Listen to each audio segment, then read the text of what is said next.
Welcome to the Gashouse gang from KMOX with Matt Pauley. I'm Tom Ackerman. We're sponsored by two sponsors now, Saliga Heating and Cooling, Game Day Men's Health. It's great to be with both of them. And Matt, we are 2 weeks away from pitchers and catchers reporting as of today. Are you excited? I am excited. It's going to be a really interesting spring training. I still think the roster is going to look a little different than what it looks like right now at this moment.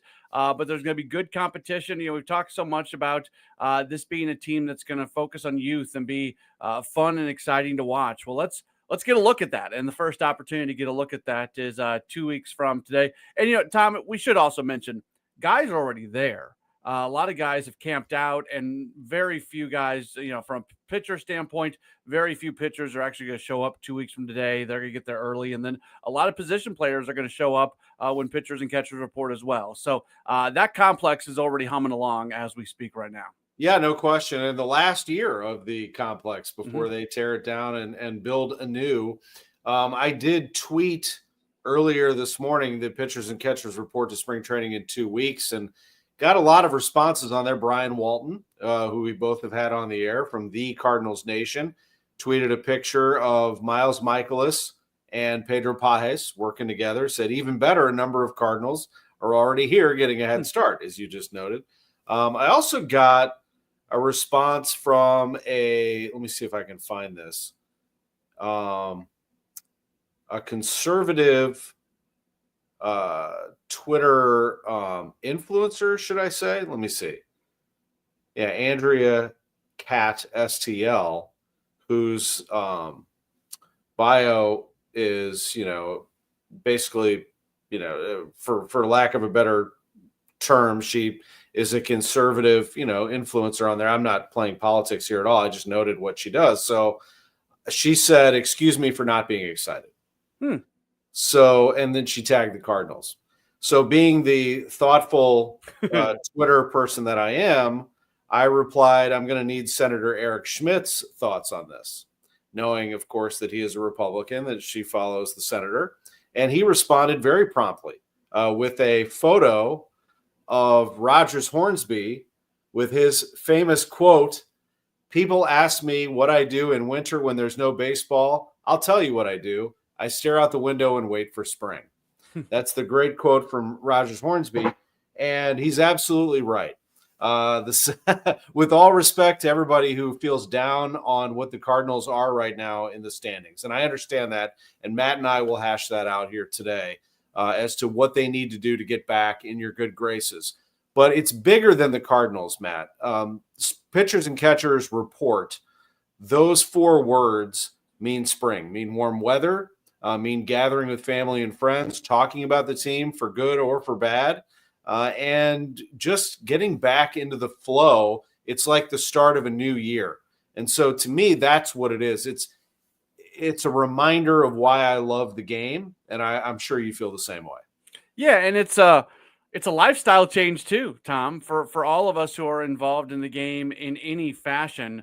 When the day that spring training starts, it begins a very different life cycle for us in terms of how late we're staying up, how early we're getting up, the things that we're doing during the day. And that's not a complaint. It's what we've chosen. I've worked in professional baseball for a very, very long time, going back to my time in the minor leagues, and it's what my body is used to. It's what I'm used to.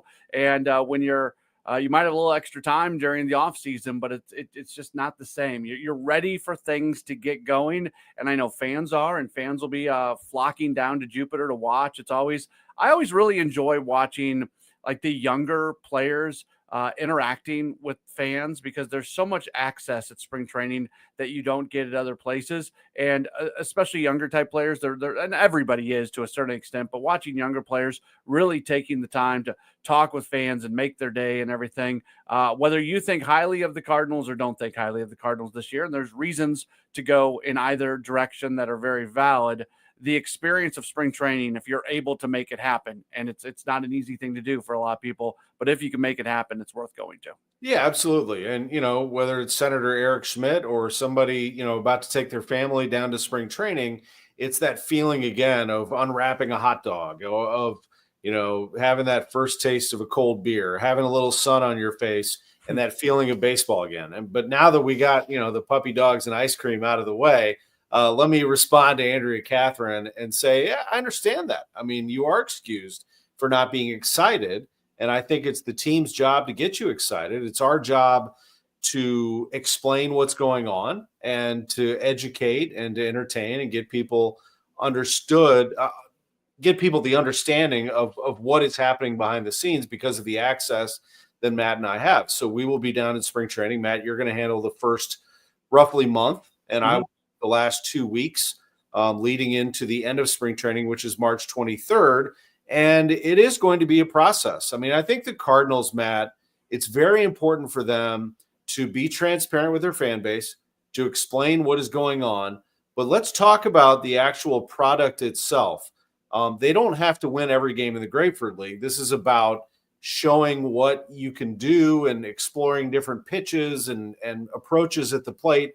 But I think once they get into the season, I think it would behoove the Cardinals to get off to a good start. I don't think you can have a 10-20 start. Look, this team, the way it's built at this very second, is not expected to be a 90-win team. I mean, it's expected to be in the 80s somewhere, I think is reasonable, low 80s. And anything under that, I think, would be a bit of a disappointment. But if everything were to fall apart, I think you would understand why they're in this phase of trying to figure out what players can do what. But let me go back to that. They, regardless of what the 162 shows, I think in the first 30, that first month, they need to be good. I mean, they need to come out and playing well just to get everybody going again and get a good feeling. You can't have a repeat of the last couple of years. I couldn't agree anymore, Tom. And I think it's a really big deal and something that I'm glad we're talking about today, because I think it's something that's worth starting to talk about and continuing to talk about, because the last 2 years, they've gotten off to slow starts.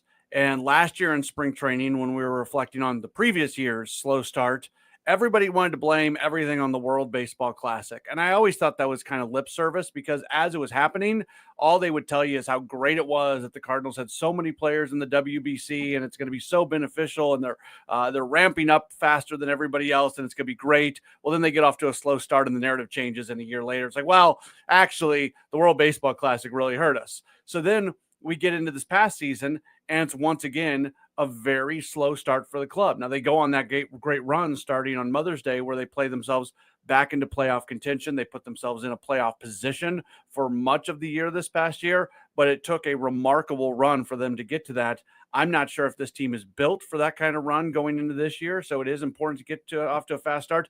But more importantly, I hope the organization is looking at why the team has gone off to a slow start each of the last 2 years and are trying to identify what they can possibly do during spring training to avoid that. I don't know if it's ramping pitchers up quicker. I don't know if it's giving guys more playing time in Grapefruit League games. I don't know if it's doing more work on the backfields. It might actually be doing less in Grapefruit League games and doing more intensive stuff outside of game action. Like, I'm not smart enough to tell you what changes should be made, but I am confident that people smarter than me should be looking at this and saying what can happen during the 6 weeks in Jupiter that can help this team be more ready for opening day.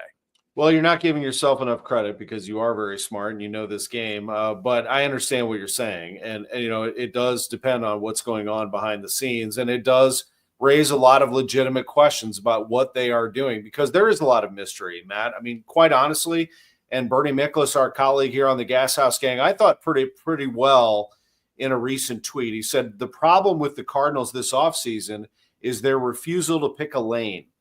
They don't want to rebuild but aren't being aggressive about winning. They're keeping walk-year veterans, Helsley and Fetty, instead of cashing them in for younger assets. 1 foot in, 1 foot out. That's a fair criticism of what the Cardinals are doing.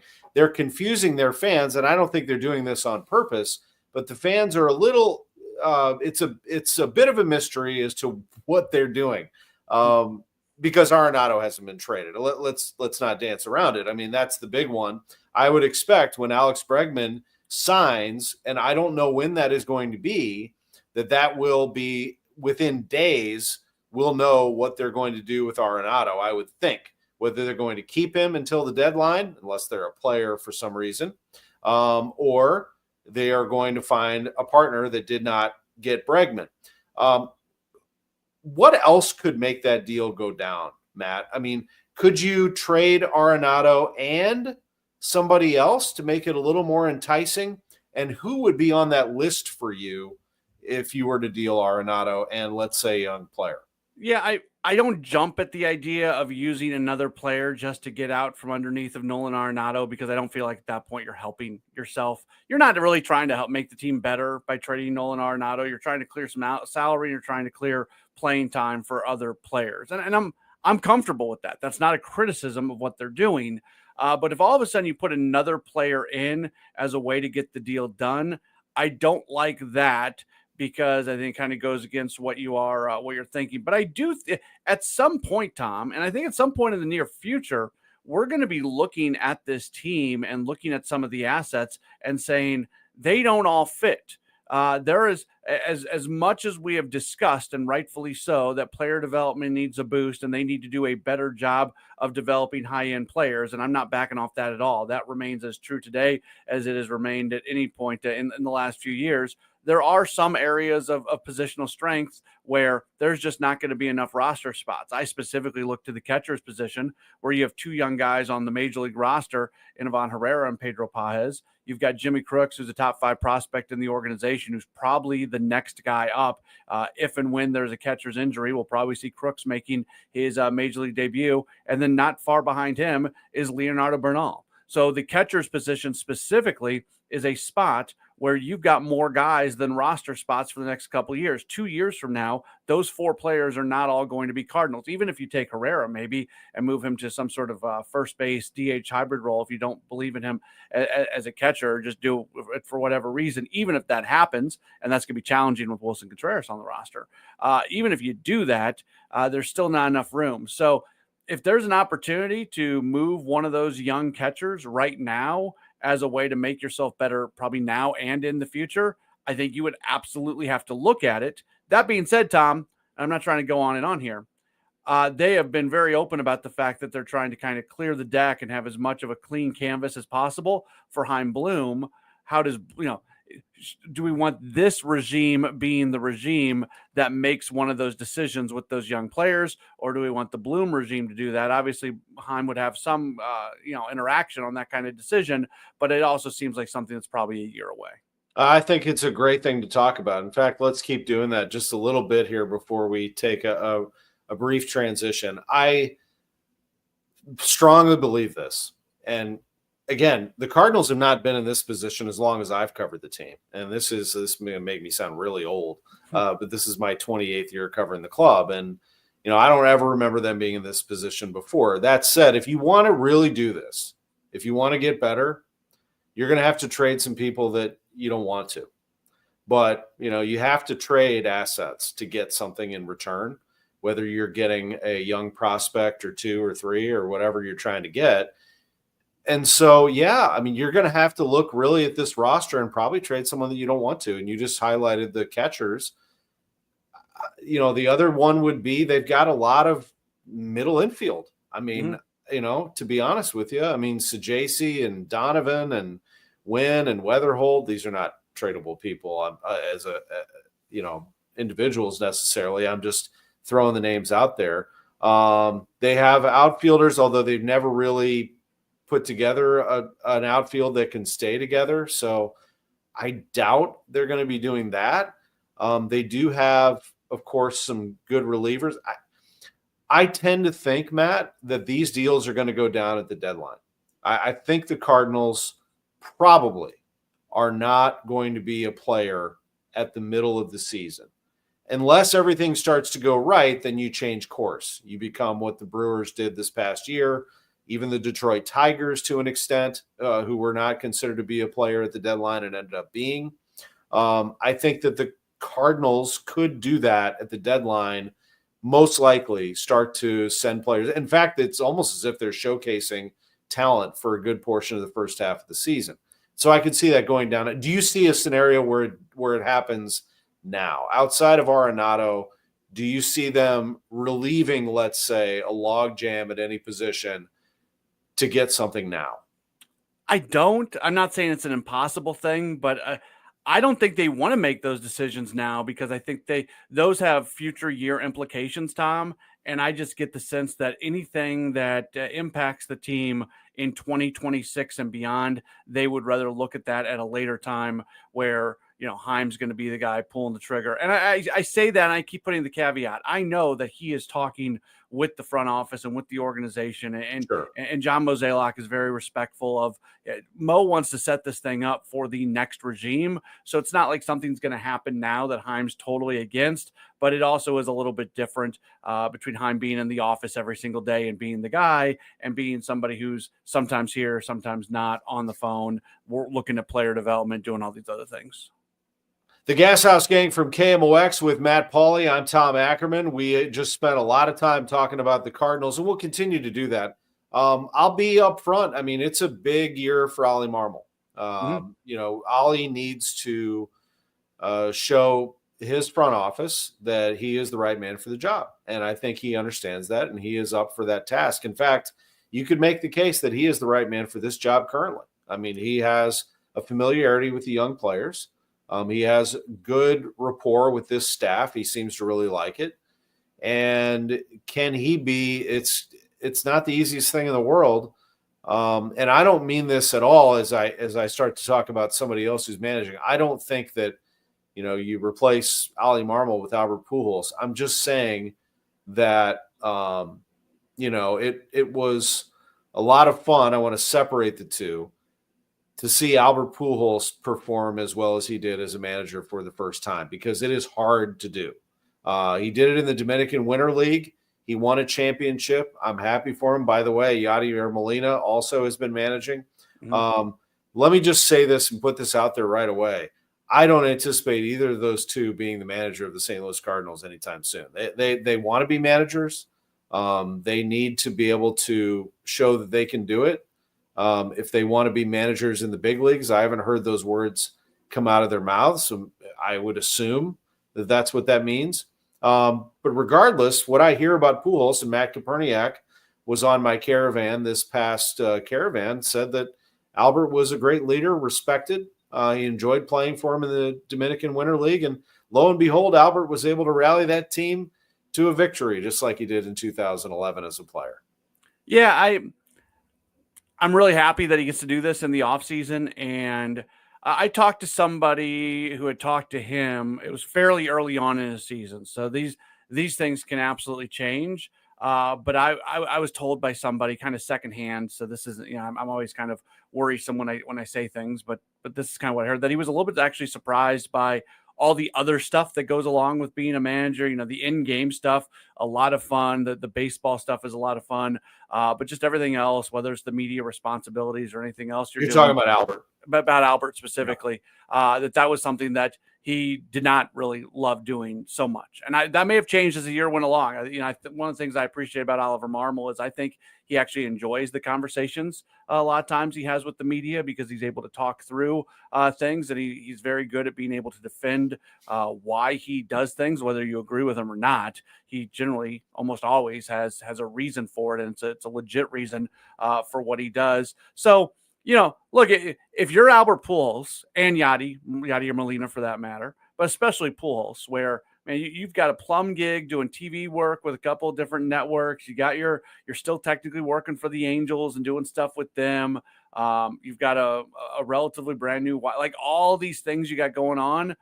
At what point do you want to jump back into the grind that is a Major League Baseball season, being the first one there, the last one left? That's until he signs on the dotted line to be a major league manager. I have a hard time believing that that's something that he really would want to do right away, because it is a complete lifestyle change. And it's nice when you're a guy like him and you can go into Latin America during the off season and do some managing during that time. Oh, no doubt. I mean, the manager has a lot of responsibility, and the manager takes the fall. When everything comes down to it, you're hired to be fired. Unless you call it a career or move somewhere else. And I can't imagine that the manager of the St. Louis Cardinals would just pick up and go somewhere else. So Albert Pujols, Yadier Molina, it's very, very early in their managerial life and career. And I do think that it will be something that will bear watching. But for right now, it's fun, just to see them do their thing. And I love them both dearly. And, for Oliver Marmol, who we are very close with, and I do a lot with him on Sundays, I truly believe this. I think he is going to be a good manager in the major leagues. And, he's won a division. He took a step back in 23 as a team. There were a lot of factors there. There were some factors last year, not all of it his fault. The way the team was built was part of it as well. Execution from Arenado and Goldschmidt, part of it as well. It doesn't mean that Ollie doesn't have things that you could point to, but he had a really good year managing that bullpen. So whether it's with the Cardinals or if down the road it's with somebody else, and history shows that managers do, have second lives, third lives, they go on. I mean, look at one of the greatest managers of all time is Tony La Russa. Tony La Russa, youngest manager in baseball, just like Ollie is. By the way, these two have become very close, and he leans on Tony a lot. Tony became a young manager of the White Sox, got fired. Came back, won a world championship with the Oakland A's. And as it turns out, he was able to capture a couple of world championships with the Cardinals. And he's one of the only managers in the history of the game to win in each league. At the time, he was joining Sparky Anderson, and I remember it well, that sealed his induction into Cooperstown. I'm not saying that Ollie Marmol is going to the Hall of Fame, but I'm saying that he is very, very young. And there will be a lot still on his plate moving forward. He's actually younger than Albert and Yadi, for that matter. So just always keep that in mind. But I wanted to ask you this, one more baseball thing from that perspective. If you're Ollie Marmol, put me in Ollie Marmol's shoes this spring training. What can you do to change the dynamic of spring training? Do you want to shake up how spring training is operated? How do you get out of the gate quickly on March 28th, I believe it is, when they take on the Twins on that Thursday afternoon? Yeah, it's a really interesting question, Tom, because the Cardinals historically, and I think this has been true, have run one of the best spring trainings. I mean, you go back to the way Red Shannon's built it and everything. I mean, this is an organization that does things the right way in spring. It's clean. It moves quickly. Everybody knows where they need to go. Every minute is utilized. So I feel like the training time, the periods, especially before Grapefruit League games get started, that runs along, that hums along like a machine. So what do you do? I think it can be maybe allowing players to spend some more time in Grapefruit League games, because a lot of times you get into those later innings and it's a lot of minor league guys. Maybe you want guys a little bit ramped up a little sooner, and maybe it's being more intense and deliberate in some of the stuff that's going on behind the scenes as well. When we sit here and we talk about this is going to be a young, energetic team, they're always, that's going to be the personality of the team. Well, how do you start to instill that in spring? You create competition, you get after it at times. I know I'm using a lot of cliches, but I think for me, it might be as much of a mindset thing as it is anything else. And it's a great opportunity. Look, to the Oliver Marmol point, he is going into a year where he is managing for his job. Clearly, he is managing for his job, and it is also the final year that John Mozeliak is the president of baseball operations. So if you're Ollie, I think not that he's been handcuffed, but if he has been, this is the year where he puts his stamp 100% on things, because it's his job that's on the line. So he can't walk out of this season having any regrets about anything that he did. The Gashouse Gang from KMOX, sponsored by Saliga Heating and Cooling and Game Day Men's Health. With Matt Pauley, I'm Tom Ackerman, 2 weeks from Pitchers and Catchers Reporting. And one thing about Ollie Marmol, he has made it very clear, so is John Mozeliak, but definitely Ollie, this team cares and they want to win. Mm-hmm. And he is going to try to put together an exciting product that is relentless, that is out to win. And we can sit there and roll our eyes if we want when he says that, or we can keep our eyes open and pay attention to how he is trying to accomplish that, because he is going to try to instill that in his team. I truly believe that on the Blues side, Matt, Jim Montgomery is doing that. He means well. He wants to have that type of a team. I just don't think it's that good of a hockey team. I mean, it's it's a game under 500, and it's about where they belong. I mean, they do not have stars on this team. They have Robert Thomas is their best player, and Robert has taken a bit of a step back, although in fairness, he dealt with an injury for a portion of this season. They have Jordan Kyrou, who does not have a no-trade clause yet, but he will. I'm very curious what Doug Armstrong's going to do here, because if you ask me today, and people do ask, are the Blues a playoff team? I'd say they're not going to make it. I mean, they're 5 points out of a playoff spot after losing to a team that they were chasing after they had beaten Calgary twice. Yeah. I mean, they just don't have the muscle to put together a run that's required. And even if they did, by the grace of God, if they made it into the playoffs, which would be phenomenal, you telling me they're going to be able to hang with some of these top teams in the West? That's not happening. Let's be real with ourselves. The Blues are very much in transition.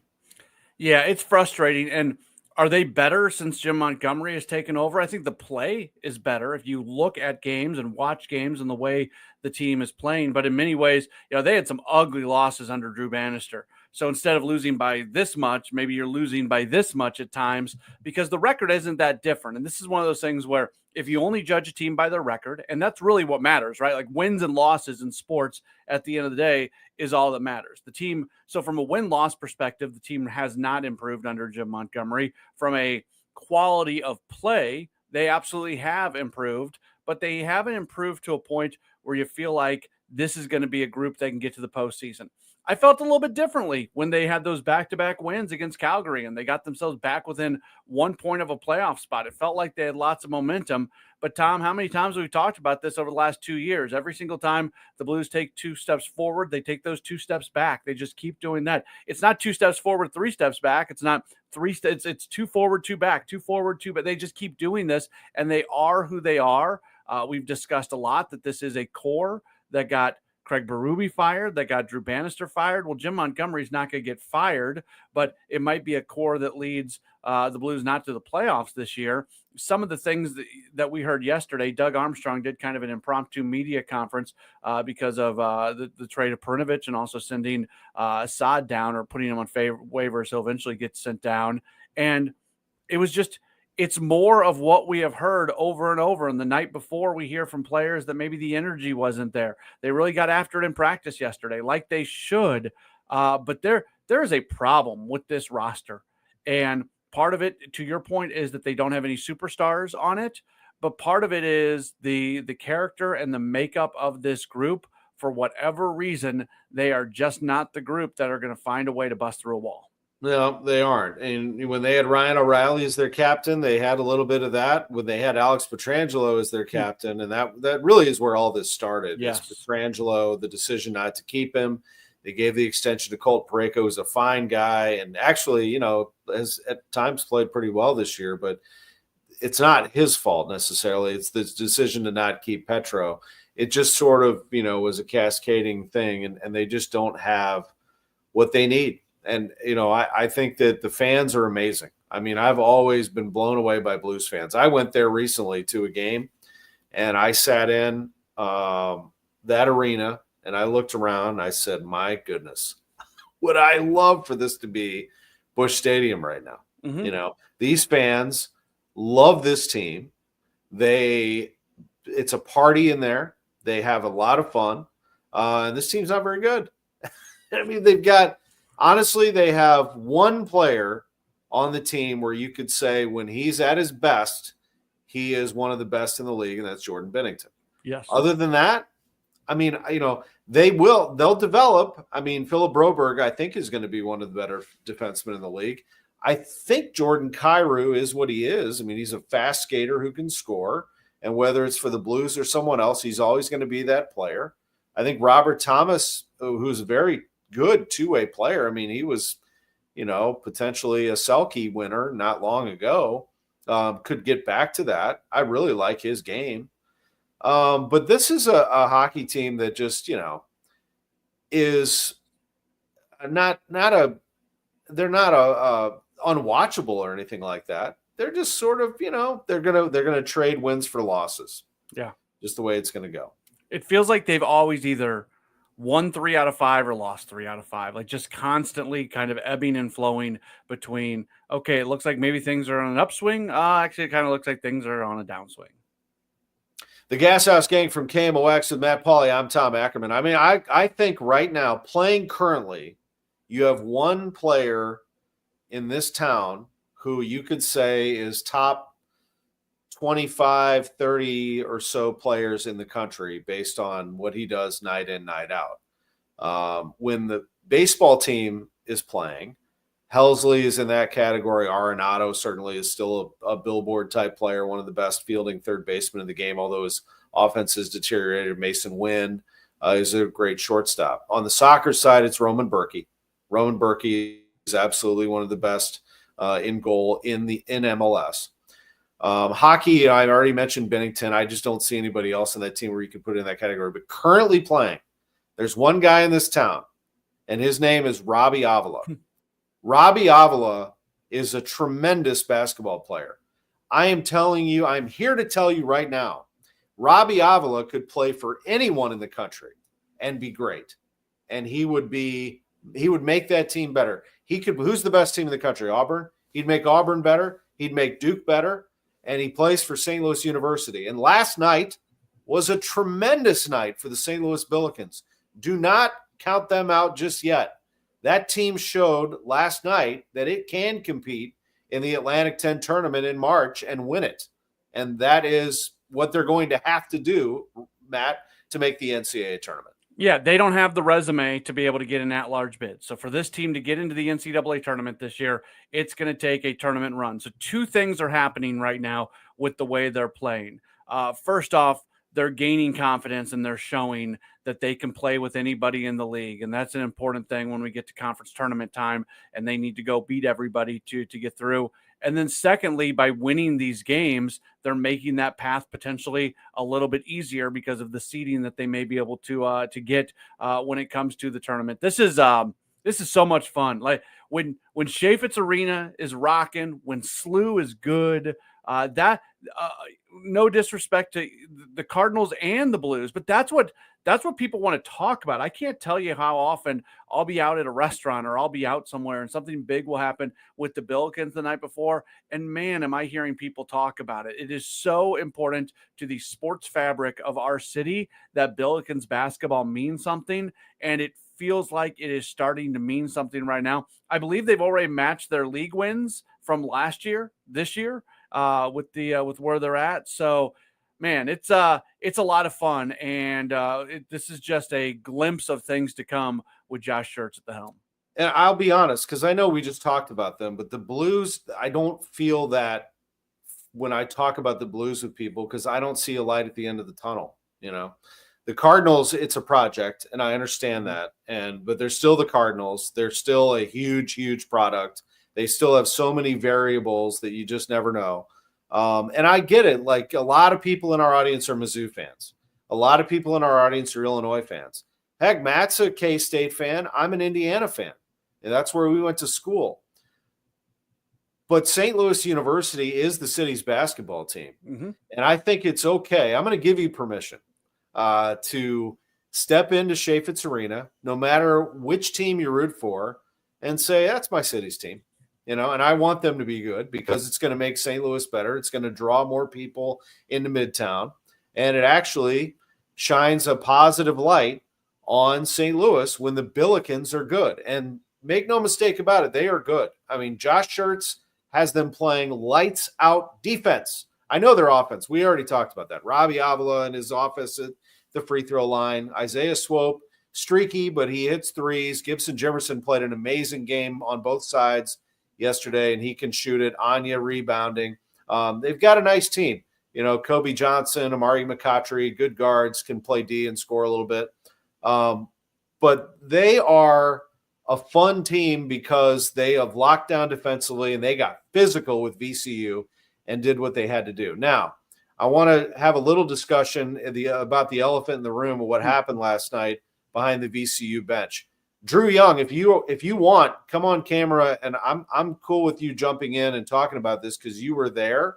I didn't prep you about this, but if you want to, you can come right in because you did take some video of what happened last night. We just saw a comment of the platform sports talk show that also was there, and I love that show, by the way. I've appeared on that show, that they were a few rows away.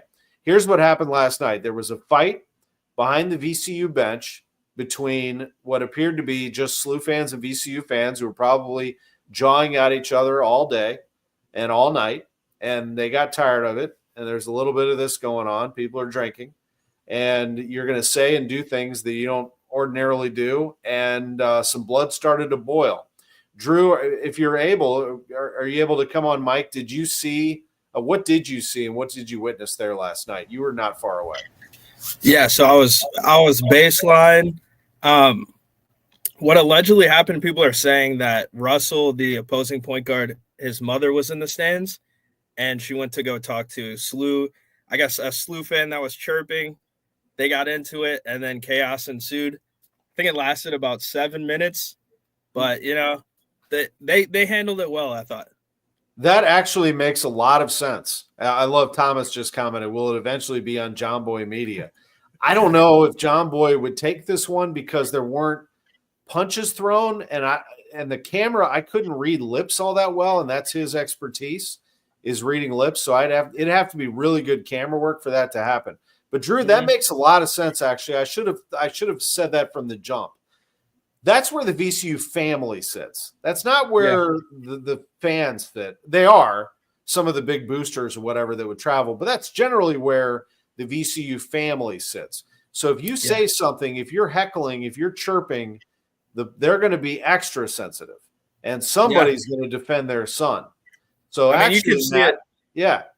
Matt, I actually get that even more now. Why blood would boil and things go to look. I mean, I've seen stuff happen at games uglier than that. I don't condone it whatsoever. I don't like it, but things do happen. I would not want to see what my mom would have to say to somebody if they said something about me. I know that. Just throwing that out there. Yeah. She wouldn't be going for that. So, it doesn't condone it. I think I don't, as somebody who loves St. Louis, and we all love St. Louis, the last thing I want is all over social media today, this fight, and the optics of the fight just don't look. I mean, it's not a fun fight to watch if there's such a thing. So I don't love St. Louis being represented by that moment. I don't love the fact that a game had to be delayed 5 minutes because of a fight in the stands. That's crazy. But do things happen? Yeah, they do. They do. And they got it sorted out, and hats off to the St. Louis University personnel, as I spotted some athletic department personnel in that crowd. They were actually really high up people, by the way, in the athletic department who were out there, separating people and whatnot. So congratulations to them for at least getting things settled. And then congratulations to the Billikens on winning the game. And Matt, just to go back to that, here we go again. I mean, Friday night is a huge night. I don't want to underplay that whatsoever. I mean, VCU was big. This one's huge. This is national TV, ESPN2. Of course, KMOX has it, but you're playing Dayton. So now, if you're Josh Schertz and the Billikens, you have to be able to do it all over again and show that was not a fluke. You not only avenged the loss, but this one on Friday, you beat Dayton and you play physical against them and beat them. I think you send a clear message to the A-10 that you're going to be tough to topple. 100%. We going into this week, we said it's a huge week. We said these are the two most important games that Josh Schertz will have coached since in his very short tenure as the head coach of the Billikens. He's 1 for 1. Now we'll see if he can go 2 for 2. I think I saw on Twitter earlier today the West Pine Bills Twitter account, if I remember correctly. Good one. They showed a graphic of seats that are available for Friday night. It looks like there's going to be a good crowd at Chaifetz. There's still some seats remaining for people who want to go, but that's the building to go get loud in this city. And I think Friday is going to be a really special night. I will be in the seats. I'm going to be in the crowd, but I assure you I will not be throwing any punches. You promise? I promise. Okay. I'll be a good boy. Matt, thank you. What you got going on this evening? Yeah, big sports open line tonight. Bernie Miklasz is going to be with us. Former Rams receiver Isaac Bruce is going to be with us. And speaking of SLU, I believe I'll have a conversation with Gibson Jimerson tonight as well. So we have quite the sports open line tonight. Great show. Outstanding. Appreciate that. Thanks to our producer, Drew Young, for jumping in. Drew mentioning to us also that Jackie Joyner-Kersee was in the house last night. I assure you she didn't condone that fighting. But it's great to have royalty in the seats for those games. There'll be some celebs in the seats on Friday for that SLU Dayton game. That's going to be great. For Matt Pauley, I'm Tom Ackerman. Thanks to our sponsors, Celia Heating and Cooling, Game Day Men's Health. You all have a great Wednesday. What a beautiful day in St. Louis. Enjoy it, and we'll see you tomorrow on the Gashouse Gang.